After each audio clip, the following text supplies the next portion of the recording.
This is the weekly business news in English on TV3. I am Nugzar Ukhadze. How do you do? After seeing off Turkish and Azeri presidents, Georgia hosted François Hollande, president of the Republic of France. Hollande visited Georgia within the framework of his South Caucasus tour. Before arriving in Georgia, he had official meetings in Baku and Yerevan. The president of France made his first comment at the airport of Tbilisi during his conversation with Foreign Minister of Georgia, Maya Panjikidze. He touched upon the reason of his visit to Georgia and expressed his gratitude for Georgia's readiness to participate in the peace in the Central African Republic. I sincerely appreciate your cordial reception. Our arrival here has a dual purpose. On the one hand, we want to express our support for you because Georgia is scheduled to sign the agreement on association with the European Union. At the same time, we would like to assure that the European Union intends to step up its relations with Georgia. On the other hand, I'm here to attend the Economic Forum of Georgian and French businessmen. Also, I experienced an emotional impact when I learned that you are going to send your troops to Central Africa. This is the factor which helps to realize the Georgian contribution within the framework of the European Union, first in the capacity of its partner and later as its member. The president of France had his first official meeting with the Prime Minister of Georgia. In the face-to-face talk, the negotiators touched upon the issues of preparation for signing the agreement on association with the European Union and participation in the upcoming NATO summit. The key point of the talks was furthering of political and economic links between the two countries. Irakli Garibashvili thanked François Hollande for the support of France for Georgia's territorial integrity and for backing up the United Nations resolution regarding the internally displaced persons in Georgia. After the talks, both the Georgian premier and the French president joined the Forum of Georgian and French businessmen. Representatives of public as well as private sectors from Georgia and France participated in the forum. Irakli Garibashvili and François Hollande addressed the participants in the forum. French business is well known for its innovations and effective utilization of modern technologies. It is what our country needs at present. It is very important for Georgia that such an advanced country as France is our good trade partner. According to the present-day data, trade potential is not utilized in full measure. Hopefully, future will offer more opportunities and directions. 6 memorandums and 6 projects have been agreed upon by Georgian and French governments a month before Georgia signs the agreement on association with the European Union. Georgian companies will realize infrastructural projects with French co-financing and participation of European experts. One of the signed 6 memorandums envisages establishing of an organization which will work on promoting Georgian-French economic cooperation. This structure is designed to help Georgian businessmen elaborate and implement new projects and find French partners and provide communications with the new associates. Besides the projects envisaged by the memorandum, Premier Garibashvili announced building of a deep-sea port, which is still at a rudimentary stage. However, soon the Japanese experts are expected to arrive in Georgia to work on the project of a deep-sea port. President of France also spoke about the importance of economic collaboration. Georgia doesn't produce energy, but energy passes through Georgia. That is your trump card, which offers an attractive opportunity to Europe to invest in your country. In his comments, Prime Minister of Georgia emphasized the strong points of his country in its incipient cooperation with international business community. Our country has a favorable environment and undeniable advantage for business activities. Georgia has a unique location. Besides being the focal point of South Caucasus, it is a link between Central Asia and European Union. In a way, it serves as a bridge between East and West. Among the 6 agreements, there is a project of ski resorts which is currently in the process of construction in Georgia, performed by the GRDC group with the support of the French side. The resort development is underway on the territory of Bakuriani Mitarbi. Another agreement envisages reconstruction of cableways in Giatura of West Georgia. The project has about 12,000 beneficiaries in Giatura. The French side will provide a 13 million euro worth credit on favorable terms to the Georgian side. At the Economic Forum, Georgian businessmen had the opportunity to attract the interest of French investors to their projects as well. One of such projects was a big budget project of the industrial zone of the Poti port. We offered them the unique project of an industrial zone. Few other countries can boast such zones. Our neighboring countries have it, but we explain to them the advantages of the Poti industrial zone over the Turkish industrial zone.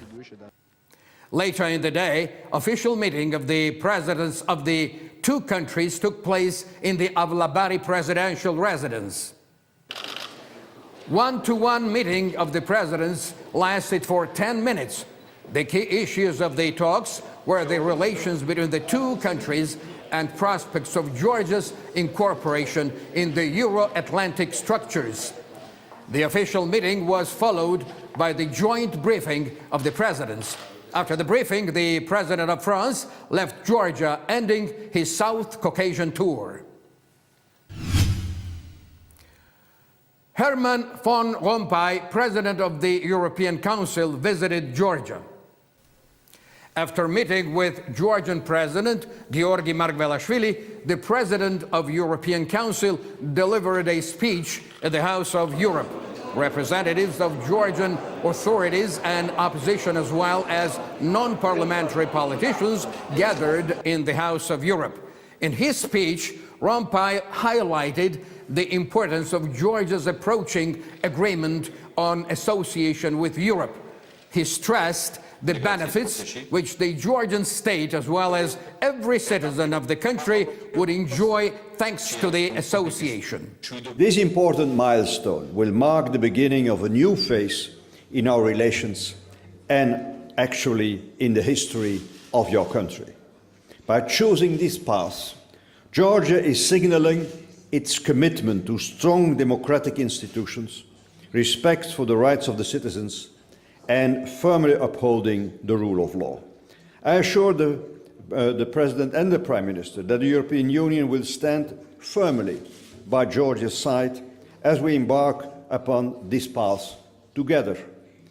Georgia is a free, democratic country that should make its own choices. No external pressure must change this. In the words of Herman Van Rompuy, close relations with the European Union will enhance the security of Georgia. At the press conference, the meeting with Georgian Premier Irakli Garibashvili, Rompuy stated that the European Union supports Georgia, which is the best guarantee of Georgia's security. The President of the European Council reiterated that Europe supports Georgia's territorial integrity and sovereignty. He also touched upon the problems of Georgian citizens who live in the territories adjoining the occupation line. Herman Van Rompuy pointed out the importance of adopting anti-discrimination law for the visa-free travel to Europe. At the joint press conference of the Georgian Prime Minister and the President of the European Council, Rompuy announced the exact date of signing the agreement on association with the European Union. The document in question will be signed on June the 27th of the current year. The same day, the parties will conclude an agreement on free and comprehensive trade.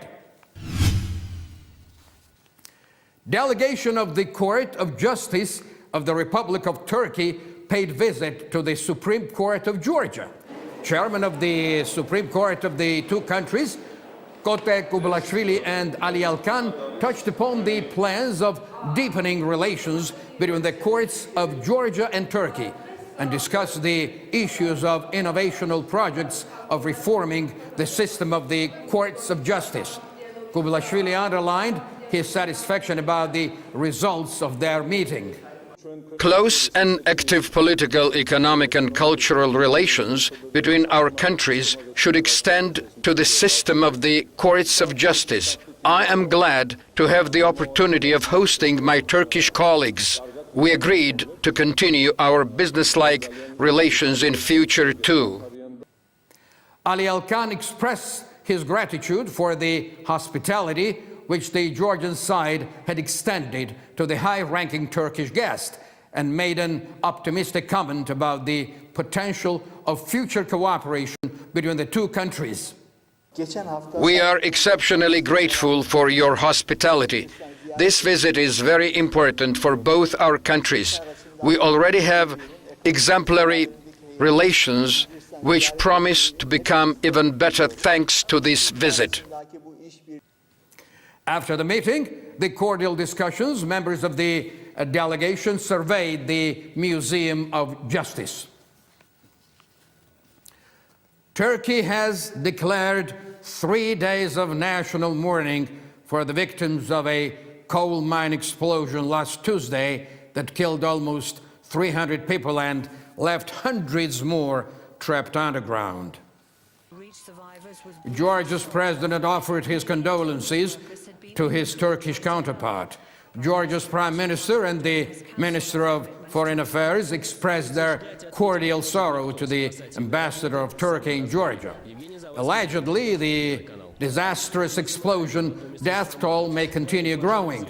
The entire Georgian people feel for their friendly Turkish nation and the moment of this dreadful tragedy. The international real estate company Colliers International officially enters the Georgian market. The company has the experience of implementing several projects against the state order. The company is rated as one of the 3 best developer companies in the world. It has 485 offices in 63 countries. According to the company and management, their organization intends to launch 10 projects in Georgia. The company will provide full service to the investors, leaseholders, and developers. Main spheres of the company are the servicing, real estate development, corporate brokerage, real estate property research, consulting, and evaluation. The Prime Minister of Georgia and the Minister of Agriculture toured poultry farm, Punic, Georgia. The farm is situated in the village of Varnabiantkari of the Kaspi district, which was set up by means of low-interest credit. Levan Tskadadze, the founder of the Punic, Georgia, provided the Premier with the information on the functions and activities of the enterprise. This company obtained a favorable 1% credit. They repaired the old poultry farm and built a hatchery that houses 40,000 hens. The company succeeded to override the import. It sells its products on the local market as well as on the markets of Armenia and Azerbaijan. In the words of Irakli Garibashvili, the time has come when the programs launched by the government are bringing truly concrete results. According to the Premier, boosting of local economy is the priority of the Georgian government and Georgian economy. The City Park offers the new SMS service to the drivers of automobiles. Starting from now, the drivers can register on the website of the company and receive the SMS information accordingly. After the authorization, the car owner will receive an SMS to give a heads up several days prior to the expiration of the parking pass validity. The company will send the drivers a short text message about the fine and if their cars were towed away and impounded in a specially guarded parking lot. The SMS will communicate to a car owner the address of the parking place where the car is impounded. In order to use the SMS service of the company, the car owner must register on the company's website or visit the service center of the city park. That's a tremendous service, but it is much better not to get in trouble at all. Let me tell you that a towed away car could really be a huge pain in the neck.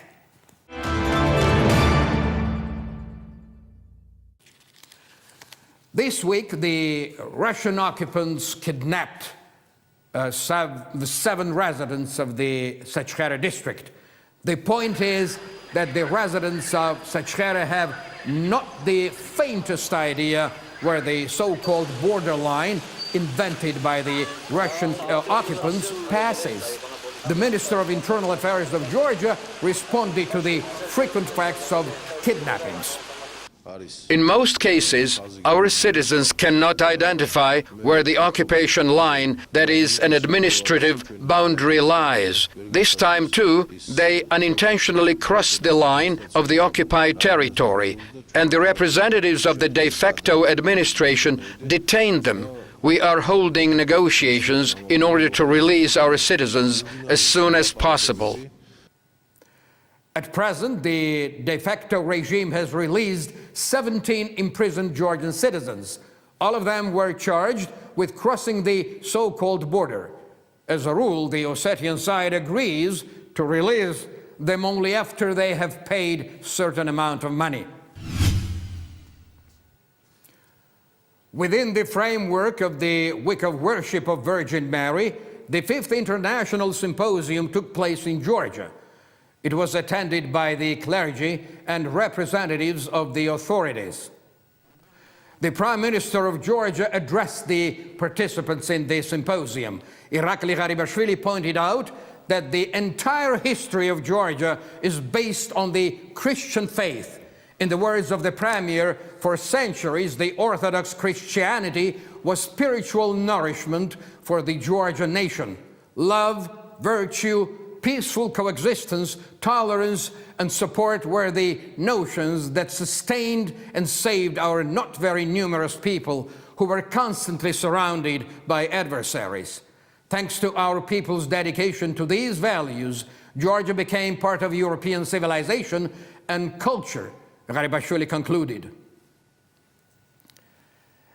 At the northern seashore of Haiti, they found the sunken ship Santa Maria, which is believed to have belonged to famous seafarer Christopher Columbus, the actual discoverer of America. At present, underwater examination of the remains is underway. If the assumption of scholars proves to be true, this finding promises to be one of the most important underwater discoveries world over. The location of Santa Maria was identified as a result of archaeological research of 2003. The ship was built in the 15th century. It was one of the 3 vessels which made up the fleet of Columbus in his first expedition. At the end of the week, loaded with economic and political news, it seems expedient to take care of our precious selves and our health.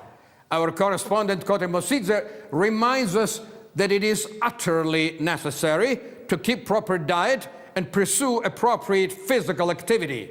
However, business plays a key role everywhere and in everything.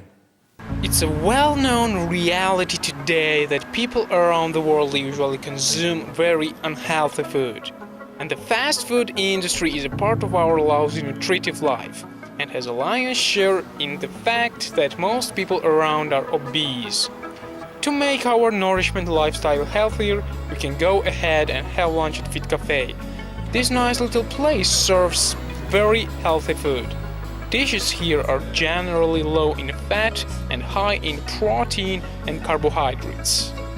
This cafe will help us to avoid salt, sugar and cholesterol, which may be regarded as the main enemies of our health. It is absolutely unlike other such places. Our cafe differs from other feeding outlets thanks to its healthy and sporting food, which is cooked on the grill.